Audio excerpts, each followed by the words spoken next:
Problema mo din ba kung anong produkto ang ibebenta mo? Yung gustong-gusto mo na magnegosyo pero hindi mo alam kung ano? Sa video na ito, ituturo ko sa iyo kung paano ko na-discover ang produktong nagpabago sa buhay namin. By the way, I am Bebs Marinduque, I am a mompreneur, and may 10 years na akong nag-online business. Ito ang kwento kung bakit ito ang produktong binibenta ko. 6 years ago, nagkaroon kami ng family gathering. And habang ang sarap ng aming kainan, nag-open up yung pinsan ko na meron daw siyang diabetes. And lahat daw ng sinasahod niya ay napupunta na lang sa gamutan. That time, napaisip ako nun. Dahil sapat lang, minsan kulang pa yung kinikita namin, naisip ko na hindi ko afford na magkaroon ng sakit or diabetes. Lalong-lalo na nasa lahi namin. Kaya that day, nag-commit ako na babawasan ko na ang pagkain ko at magda-diet na ako. Kinabukasan, sakto din naman na nag-message sa akin yung friend ko at in-introduce niya sa akin yung low carb diet or mas kilalang keto diet. Ngayon, sa dami ng diet na nasubukan ko, ito lang yung diet na hindi ko kailangan gutumin ng sarili ko at ito ang naging effective sa akin dahil from 79 kilos, nakuha ko ang ideal weight ko na 48 kilos. Hindi mo pala kailangan gutumin ang sarili mo. Meron ka lang mga kailangan palitan at iwan ng mga pagkaing nakasanayan. Pero may problema, dahil karamihan sa mga pagkain sa commercial market ay high in sugar and high in carbohydrates. Kaya, nagkaroon ako ng negosyo na Keto Essentials PH. Naisipan ko magbenta ng mga low-carb ingredients para mas maging accessible ito sa mga kagaya kong naglo-low carb or keto diet. Gusto kong bigyan ng solusyon yung problema ng mga keto dieters at mga low carb dieters kagaya ko na maging accessible at maging affordable ang mga keto and low carb ingredients. Masaya ako sa produktong binibenta ko dahil naging effective ito mismo sa akin at knowledgeable ako sa produktong binibenta ko kaya nakakatulong ako at nag-guide ko ang mga customers namin. At ang sarap pakinggan na nagbibigay na rin ng mga kanya-kanyang testimony ang mga customer namin at hanggang ngayon ay tinatangkilik nila ang aming business. So, paano mo nga ba malalaman kung anong produkto ang ibebenta mo? Una kong tip, humanap ka ng problema sa paligid mo or humanap ka ng mga problema na gusto mong solusyonan.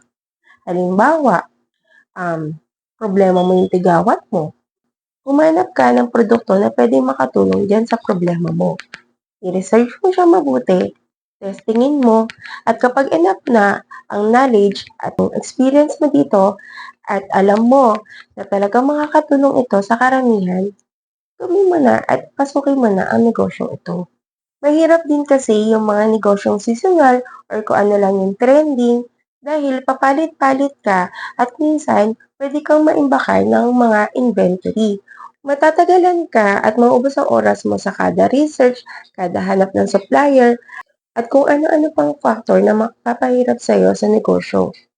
Pero kung maghahanap ka ng community na gusto mong pagsilbihan or problema na gusto mong solusyonan, mas maganda at mas long-term ito. Kaya ma-advise ko na ang produktong na ibebenta mo ay yung may sapat kang kaalaman at siguradong nasubukan mo na para yung testimony mo na mismo ang bebenta sa mga magiging customer mo. Kagaya ng produktong napili ko, ang pinopromote ko ay magkaroon ng healthy lifestyle, palitan natin ang mga produktong unhealthy at simulan maging conscious sa mga pagkain na kinukonsume natin. Naniniwala ako na kailangan nating pahalagahan ang ating kalusugan dahil kahit gaano kalalim ang kaba ng ating yaman, posibleng sa isang iglap lang mawala na lahat ang ating pinaghirapan. Pero sa tuwing may maganda tayong gagawin sa ating kalusugan, asahan mo na meron din tayong kalaban. Andyan ang mga tukso o ang mga temptation. Andyan yung mga kaibigan mo, tutuksohin ka na diet, talaga ba? O sige nga, libre kitang pizza.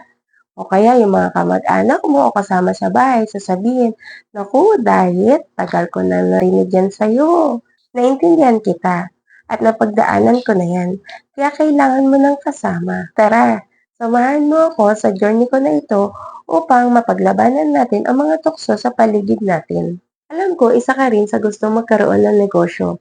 Ngunit, nagkakaroon ng hadlang dahil hindi mo alam kung anong produkto ibebenta mo. Naintindihan kita at napagdaanan ko din yan. Pero alam kong kayang-kaya mo. Kaya humanap ka na ng problema na susolusyonan mo. May natutunan ka ba sa topic natin ngayon? Follow mo ako upang masundan mo kung ano pa yung mga topic na ilalabas natin. Click like and share para makatulong din sa iba ang video na ito. Comment mo din sa baba kung meron kang topic na gusto pa natin pag-usapan. By the way, ito nga pala ang shop namin, ang Tito Essentials PH. Available kami sa Shopee at Lazada. Meron din kaming page o kaya i-message mo ako kung sakaling may katanungan ka tungkol sa keto o low carb diet. Ilalagay ko din ang link sa comment section upang mas mabilis mo ma-access ang shop namin. Sana, after ng video na ito, ay ma-figure out mo na kung anong produkto ang bibenta mo. Tandaan, lahat tayo ay may kanya-kanyang laban sa buhay. Pero wag na wag mong kakalimutan ang promise ni Lord. Jeremiah 29:11, For I know the plans I have for you, plans to prosper you and not to harm you, plans to give you hope and a future. Yun lang. Bye!